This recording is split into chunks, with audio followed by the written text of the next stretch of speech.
No sé cuánto más pueda resistir huyendo de mi pasado, pero antes de que sea demasiado tarde, debo contar mi verdad. Estoy ya muy cansada, no solo de correr o esconderme, sino de fingir, de engañarme que esto algún día acabará. Me he preguntado si dejar todo atrás, familia, amigos e incluso tu propio nombre, ha valido la pena. Pero cuando no tienes opciones, la respuesta deja de importar. Hay cosas que nadie debería vivir, que te dejan incluso sin futuro. Lo único que te queda es el miedo, porque no importa cuánto huyas, tarde o temprano, aquello de lo que escapas te alcanzará. Esto no es solo mi historia, es una advertencia.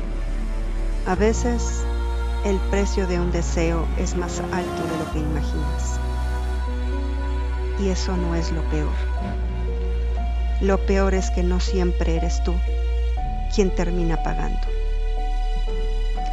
Mi nombre es Daniela. Dani, así me decían de cariño. Y esta es mi historia.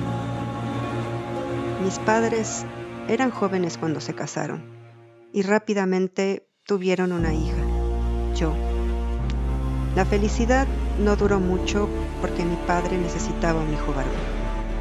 Al principio era solo un fuerte deseo y luego se convirtió en la obsesión de su vida. Mi madre sufrió varias pérdidas y la última fue cuando yo tenía unos 7 años. Para recuperarse, mi abuela la llevó a la casa de Veracruz, donde mi mamá creció. Y ahí fue donde todo esto comenzó. Una tarde salimos a la parroquia a tomar un café. Ahí conocí a una vieja amiga de mi abuela. Recuerdo que vestía con colores llamativos y muchas joyas y que eso llamó mi atención. Se sentó a nuestra mesa y comenzaron a platicar. Pero al poco tiempo interrumpió la conversación y miró fijamente a mi mamá. Y le dijo: «Muchacha, te están haciendo brujería. Vamos a mi casa, necesito revisarte». Y así, sin dudarlo, pidieron la cuenta y nos fuimos a su casa. Que si bien era un lugar lujoso, estaba lleno de objetos antiguos y extraños que yo nunca había visto. Tomó un par de huevos del refrigerador y comenzó a pasarlos por el cuerpo de mi mamá mientras murmuraba unas cosas. Luego los rompió en un vaso con agua y se quedó viendo a mi mamá y a mi abuela y les dijo: «Miren, completamente negros». La mujer examinó con más detenimiento el vaso y le dijo a mi mamá que lo que tenía estaba muy fuerte y que ella no podría hacer el trabajo, que necesitaba ver a alguien más, a una tal Milagrosa. Al día siguiente le consiguió una cita a mi mamá y yo me enteré de lo que la famosa Milagrosa le dijo en aquella consulta hasta años después que ella misma me lo confesó. La Milagrosa resultó ser una bruja, pero no recibía a cualquiera. Su consulta era solo de noche y sus clientes eran personas influyentes, políticos y artistas, gente con mucho poder. Cuando mi mamá fue a verla, le confirmó lo peor. Mi papá tenía otra pareja que estaba embrujando a mi mamá porque quería quedarse con mi papá y con su dinero. Y que por eso mi mamá había perdido tantos bebés. Porque esta persona no quería que mi mamá le diera a mi papá un hijo más, mucho menos un varón. Porque ella quería darle el tan ansiado hijo varón a mi papá. Pero que no bastaría con solo quitarle el trabajo que ya le habían puesto, porque como resultado del mismo, su cuerpo había quedado demasiado dañado y pues que ya no podría llevar un embarazo a término. Mi mamá estaba desesperada y le pidió a la bruja que la ayudara, que haría lo que fuera. La bruja al final accedió y le dijo que tal vez habría una manera de que pudiera traer un bebé a este mundo. Aquel niño se le debía de encomendar a un protector, un antiguo guardián de la religión yoruba, un ser que cumpliría su misión, proteger al bebé y traerlo sano y salvo al mundo. Pero si algo lo hacía recordar su pasado humano, se quedaría entre los vivos y jamás se iría. Mi mamá le preocupó un poco el asunto, sin embargo, le preguntó a la bruja si era algo seguro que pasara, y la bruja le dijo que no era seguro, pero que solo sabía de un caso de hace muchos años, y que por eso la advertencia, porque esa vez las cosas terminaron muy mal. El trato se hizo.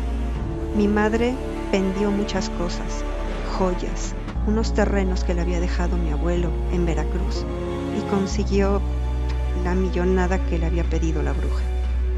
Regresamos unos días después a Veracruz con el pretexto de que mi abuela estaba enferma. Mi madre asistió a la ceremonia con la bruja y desde entonces nunca fue la misma. Meses después quedó embarazada. Al principio todos pensaron que sería igual que las veces anteriores, que su embarazo terminaría abruptamente, pero este embarazo continuó. Pero entre más tiempo pasaba, más extraña se ponía mi mamá. Caminaba por la casa agarrándose la cabeza y cantaba cosas raras en un lenguaje que yo no entendía. Un día hizo algo que me dejó bastante asustada. Mientras jugábamos, se quedó paralizada. Soltó la muñeca que tenía en las manos, se paró con la mirada perdida y se fue. Hice todo para llamar su atención, pero no pude lograr que me hiciera caso. Mi papá, por el contrario, estaba muy feliz y de plano creo que brincó de gusto cuando en el ultrasonido le confirmaron que el bebé que venía era un varón. Nació mi hermano y al principio todo fue risas y felicidad. Yo incluso estaba muy feliz porque al fin tendría con quién jugar. Pero en realidad fue ahí cuando las sombras comenzaron a moverse dentro de la casa. Puertas que se cerraban solas, cosas que flotaban o se movían. Mi hermano se reía o movía la mano en direcciones donde no había nadie. Un día, mientras desayunábamos en la cocina, mi hermano estaba sentado en su silla de bebé. Tendría más o menos como unos 2 años. Mi madre le estaba dando de comer. Mi hermano vio cómo me sirvieron hot cakes y él señaló con el dedo que quería también. Mi madre le dijo que no, que terminara su huevo primero, y él se molestó y le dio un manotazo que le tiró la cuchara con todo y comida a mi mamá. Mi madre le dio un leve golpe en la mano, la verdad nada grave, y mi hermano se transformó. Su rostro no se los podría explicar. Hizo un sonido gutural y extraño. No parecía a nada de lo que yo hubiera escuchado antes. Nos quedamos paralizados, mi madre, mi padre y yo. Y de repente, cosas en la cocina comenzaron a moverse y una de ellas salió disparada y cayó muy cerca de donde estaba mi madre. Yo abracé a mi padre y él intentó calmarme diciendo que había solo sido el viento. Yo me quedé pensando y le dije, ¿el viento, papá? ¿Es en serio? Y me paré de la mesa entre asustada y molesta. Recuerdo que mi madre se quedó parada en medio de la cocina. Días después intenté hablar con él, pero no me dejó y solo me dijo, no me digas que tienes celos de tu hermanito. Gracias a eso callé por años. Sabía que no me creerían, que pensarían que solo son celos por no ser hija única más. Con el tiempo nunca entendí por qué mi papá minimizaba todo lo que le pasaba en la casa. Pero cuando comprendí lo que en realidad era mi hermano, nunca supe si estaba controlado por él o solo obsesionado por su hijo varón perfecto. Con los años las cosas solo empeoraron. Cuando yo tenía unos 15 años y mi hermano unos 7, mis papás salieron a una cena de negocios. Como yo tenía ya bastante edad y además estaban las muchachas del servicio, no llamaron a nadie más para cuidar a mi hermano esa noche. Ya entrada la medianoche, yo me desperté y fui a tomar agua. Mientras caminaba, escuché voces en la habitación de mi hermano. No era la primera vez. Veces anteriores, cuando entraba a revisar, realmente estaba solo y con una sonrisa extraña. Y solo me decía, ¿todo bien, hermanita? Esa vez al asomarme, lo vi viendo la televisión. La verdad me tranquilicé. Caminé hacia él y apagué la pantalla. Y pues en mi postura de hermana mayor le dije, papi y mami dijeron que te debes dormir temprano, ¿te acuerdas? El peor error. Se puso de pie lentamente y entonces sucedió otra vez. Su boca se abrió y nuevamente salió ese sonido gutural y extraño, no humano.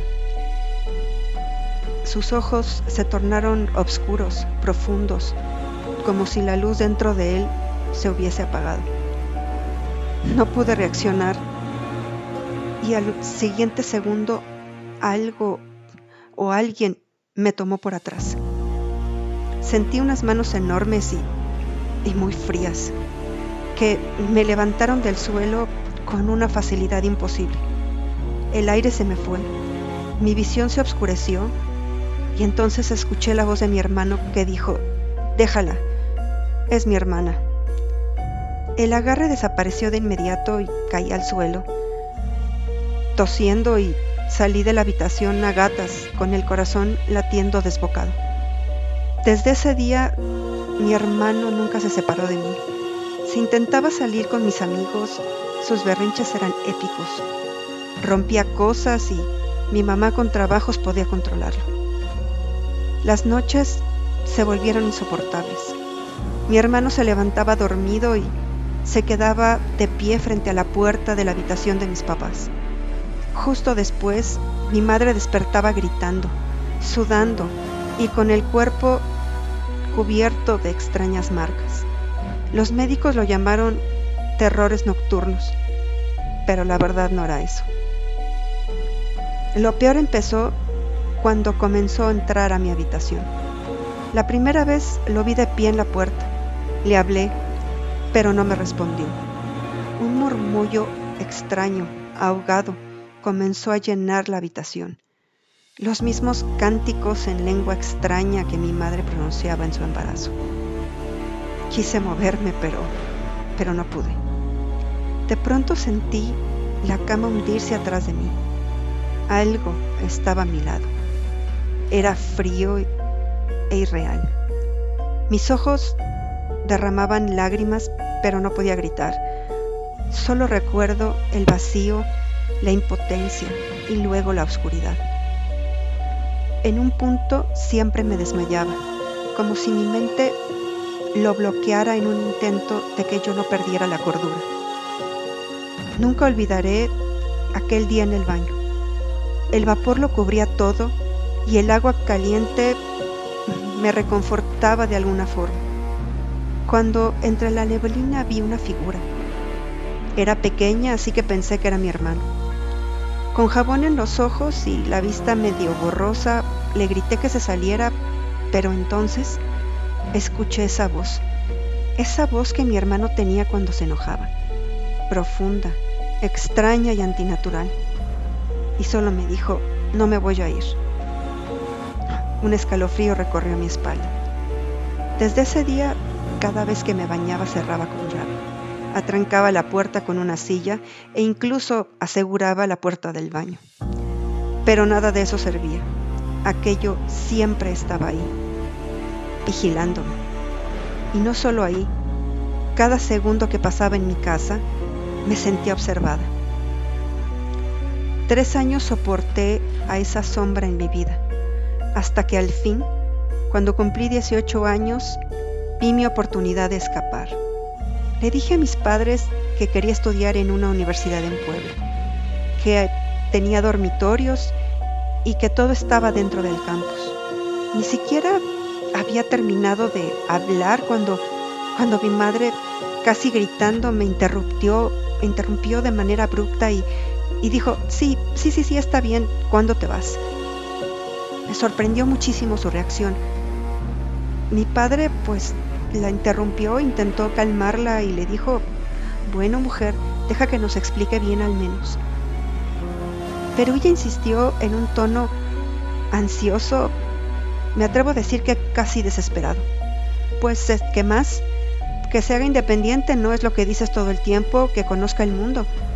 Hasta, mira, hay intercambios en el extranjero, dijo mientras señalaba un folleto en la mesa. En ese momento entendí que mi mamá sabía algo, que tal vez no podía explicarlo o tal vez ni siquiera quería aceptarlo, pero lo sabía. Y esa es su manera de protegerme, alejándome de la casa.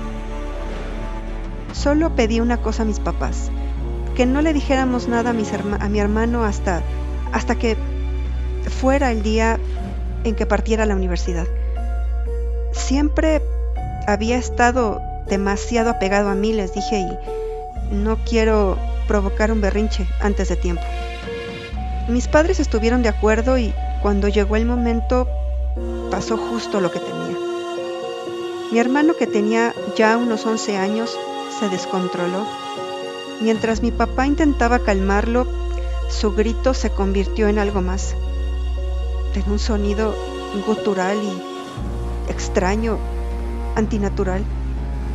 La casa entera tembló. Mientras yo corría hacia mi auto, escuché el estruendo de cosas rompiéndose en el suelo. Días después, mi mamá me confesó que casi todas las muchachas del servicio habían renunciado ese día. Me dolía dejarlos, la verdad, y sobre todo a ella. Pero no miré atrás. Solo subí al coche y conduje tan rápido como pude. No paré hasta llegar a la universidad. Al fin había escapado. Cuando llegué a la universidad era fin de semana. Así que pude dormir casi todo el tiempo y conocí la paz. Y por unas semanas podría decirse que tuve una vida normal. Casi no llamaba a casa. No me gustaba escuchar la voz de mi hermano. Cada vez que lo hacía, podía escuchar su voz al fondo diciendo, regresa, tú debes de estar aquí conmigo. Solo esas palabras, así, con un tono que de verdad me erizaba la piel.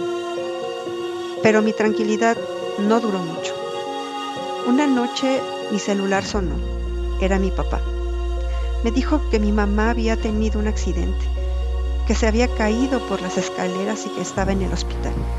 Necesitaban operarla de urgencia para que no quedara paralítica.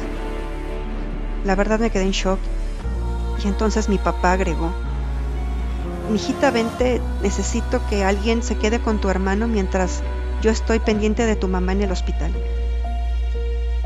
El teléfono se me resbaló de las manos. Temblaba. Yo no quería volver, pero no tenía opción. En el camino de regreso se me hizo eterno.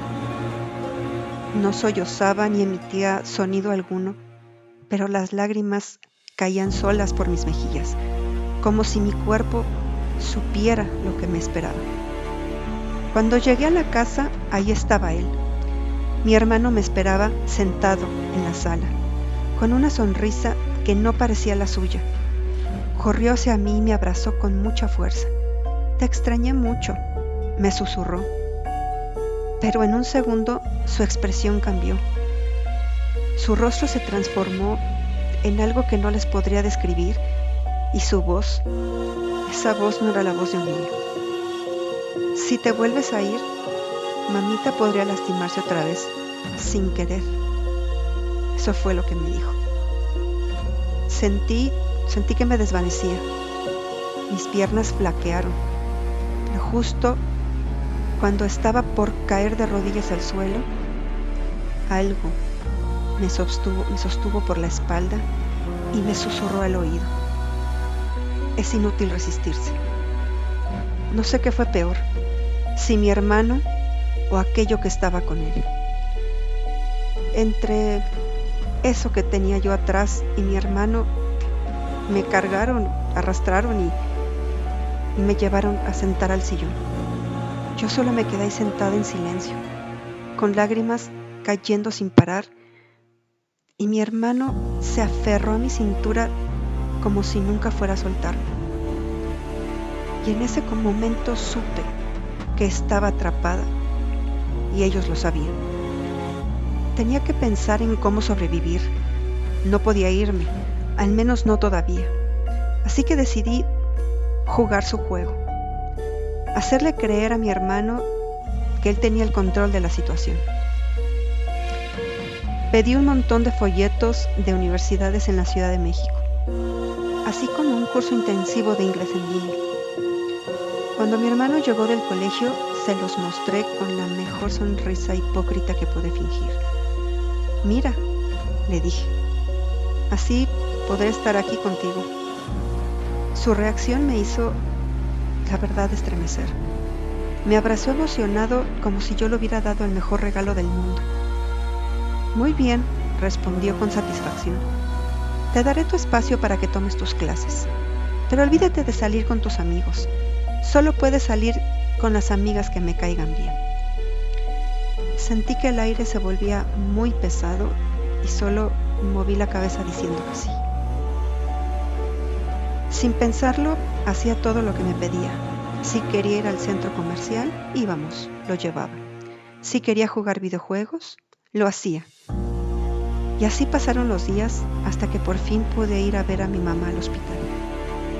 Cuando la vi, simplemente la abracé con todas mis fuerzas y ahí, entre lágrimas, le conté todo lo que estaba pasando.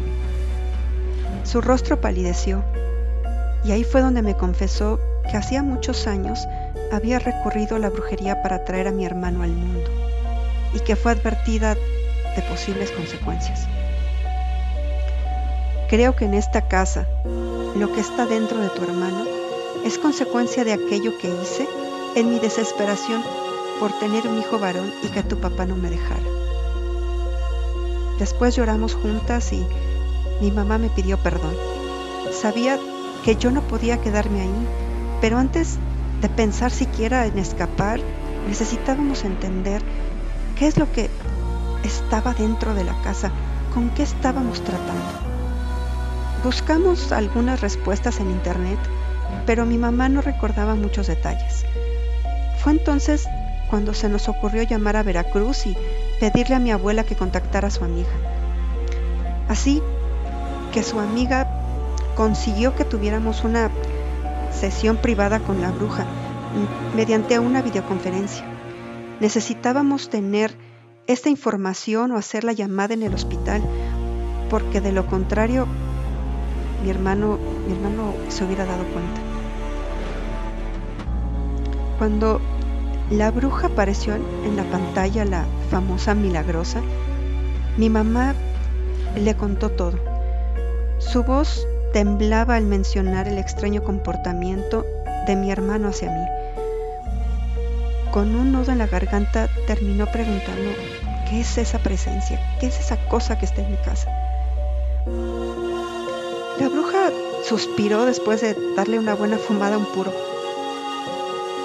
Luego habló con una calma que me heló la sangre y simplemente dijo: se llama Tata Sombra. Y nos contó algo de su historia, que según hace muchos años, en la vieja Cuba, un sacerdote de alto rango de la religión yoruba, descendiente de esclavos negros, se volvió muy poderoso porque se le conocía como el hacedor de cualquier cosa. No había cosa que este brujo no pudiera conceder. Claro, si tenías el suficiente dinero. Era temido y respetado, pero nunca pudo conseguir lo que él realmente quiso: el amor de una chica blanca, que a su vez estaba enamorada de alguien más. Frustrado y dolido de tantos rechazos de esta chava blanca, hizo algún tipo de encantamiento, algo para que pues ella le hiciera caso, algo así. Pero la chica prefirió dejar este mundo que irse con el brujo. Esa decisión condenó al brujo de alguna forma. Fue castigado y obligado a servir a los espíritus que una vez intentó controlar. Desde entonces, si es invocado, debe obedecer, pero nunca ha olvidado aquella obsesión que lo marcó para toda la eternidad. La bruja nos contó que su propia abuela le había platicado de una vez en el que Tata Sombra no se quiso ir y se quedó en el mundo de los vivos después de su encargo, que fue en la Segunda Guerra Mundial y que pues Tata Sombra le habían encomendado proteger a un soldado que regresara vivo de la guerra. Pero cuando éste regresó sano y salvo, Tata Sombra no se fue. En cambio, se quedó obsesionado por la hermana del soldado. Y eso, créanme que no terminó bien. Ahora, la historia se repetía, dijo la bruja. Tata Sombra se ha enganchado a la luz de tu hija. Pero no solo eso. Ha pasado ese enganche, esa obsesión al que alguna vez se le encomendó cuidar. Mi madre rompió en llanto.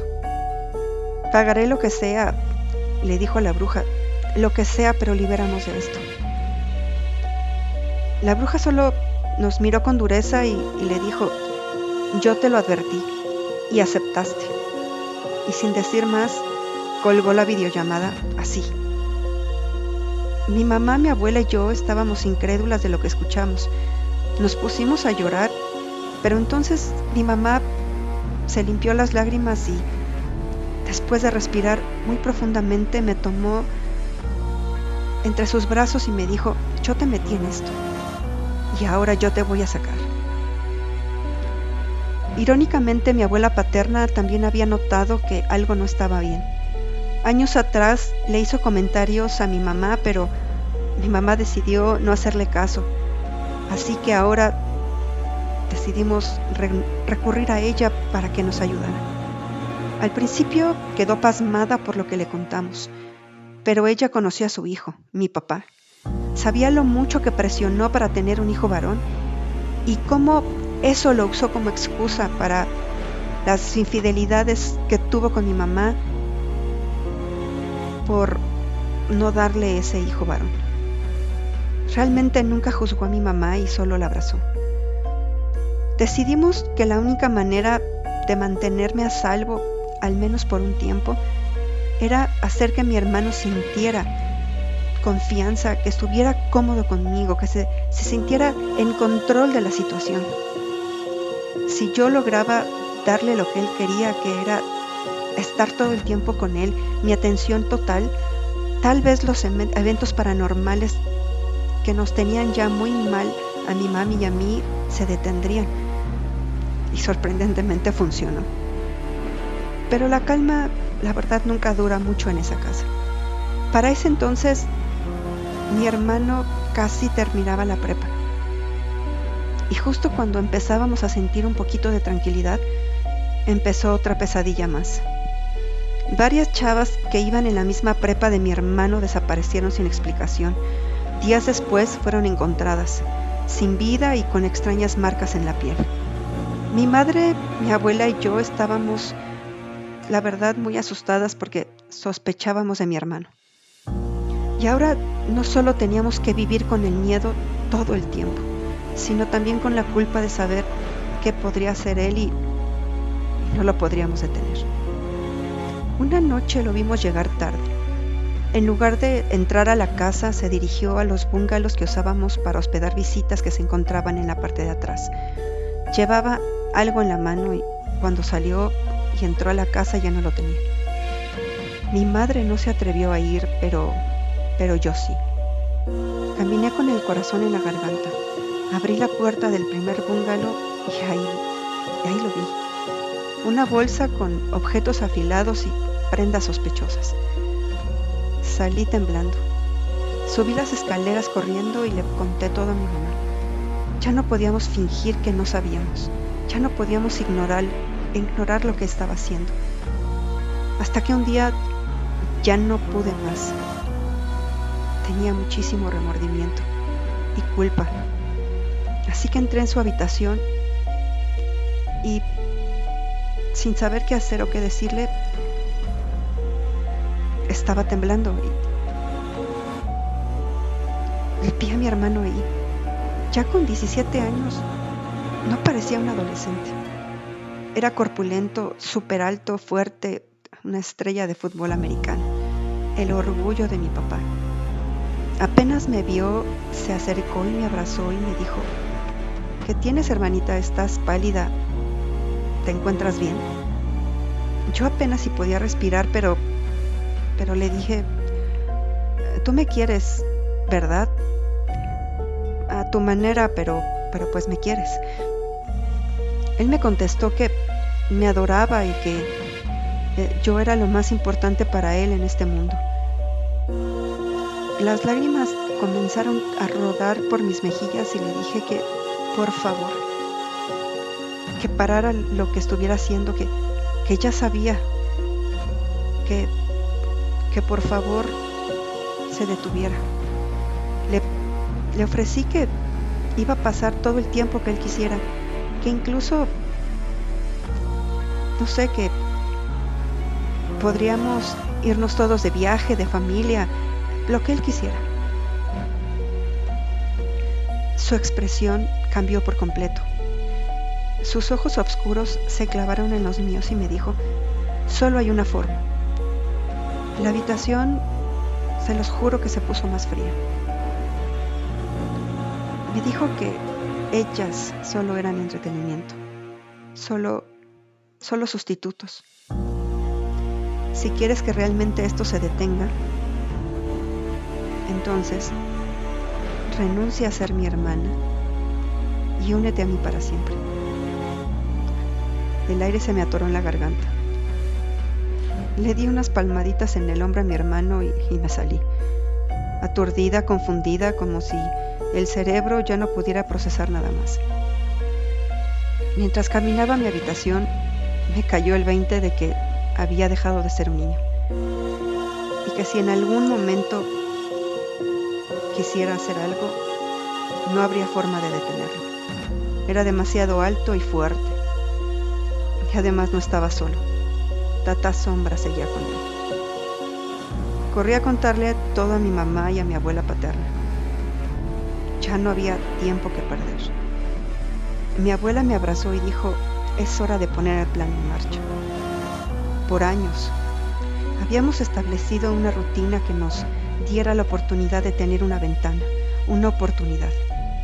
Cada sábado íbamos juntas, mi abuela paterna y yo, a un spa, y cada año, en temporada de ofertas, viajábamos a McAllen en un viaje de compras. Con el tiempo, mi hermano se acostumbró a esos viajes. Sabía que siempre volvíamos y que llevábamos muchísimos regalos para él. Era una costumbre inofensiva, digamos.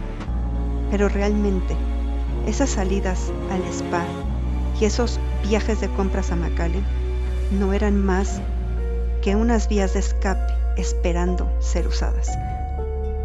Desde ese día, las salidas al spa en realidad se convirtieron en reuniones para planear mi escape. Y cuando llegara el día de irnos de viaje, no de compras a McAllen, sería mi oportunidad real de huir.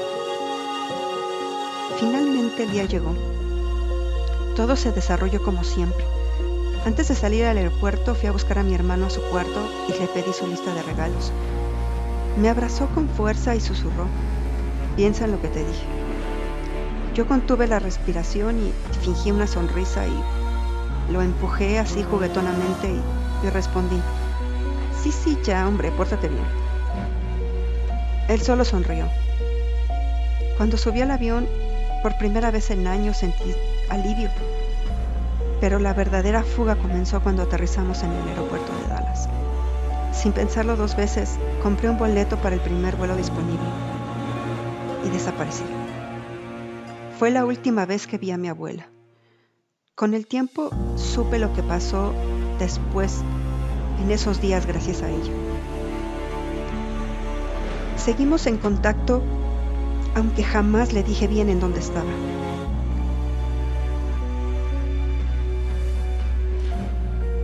Cuando pasó un día y no llamé a mi hermano como era la costumbre en el viaje anual de compras a McAllen, él perdió la cabeza.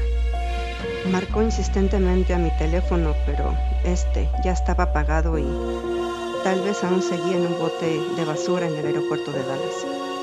Desesperado le marcó a mi abuela. Ella simplemente le contestó: Dani está lejos de tu alcance y yo tampoco voy a regresar a México. Él enloqueció. Fue a enfrentar a mi mamá con esa voz gutural que no era de este mundo. Le preguntó a mi mamá dónde está ella. Mi madre lo miró sin miedo por primera vez y le contestó: no lo sé, y prefiero partir de este mundo antes de que tú puedas encontrarla. Mamá le contó a mi abuela que mi hermano le sonrió de una manera que jamás había visto. A los pocos días, mi abuela me dijo que mi madre había dejado este mundo. Los médicos dijeron que había sido un derrame cerebral, pero yo sé la verdad. Desde ese entonces, mi hermano y mi padre han movido cielo, mar y tierra para encontrarme. He estado escondida por más de 2 años. Mi abuela paterna tuvo que cortar relaciones, contacto con ellos dos para protegerme. Incluso perdí la oportunidad de despedirme de ella cuando falleció. Solo me dejó una carta en un apartado postal que tengo. En la carta me decía que había dejado un fideicomiso para que yo no tuviera que preocuparme por dinero y que me suplicaba que intentara hacer una vida, que buscara la felicidad, que tuviera una familia. Pero no sé si alguna vez podré hacerlo. He intentado seguir adelante. He cambiado de nombre, de ciudad, incluso de país. No tengo redes sociales. No dejo rastros. Vivo con la paranoia de que en cualquier momento van a encontrar. Si te ha gustado esta historia, no olvides suscribirte, darle like y activar la campanita de notificaciones. Nos gustaría saber qué otro tema te gustaría que tratáramos. Si tienes alguna historia paranormal que compartir, o si te gustaría que nosotros continuáramos esta historia. Te veo en los comentarios. Que tengas una escalofriante noche.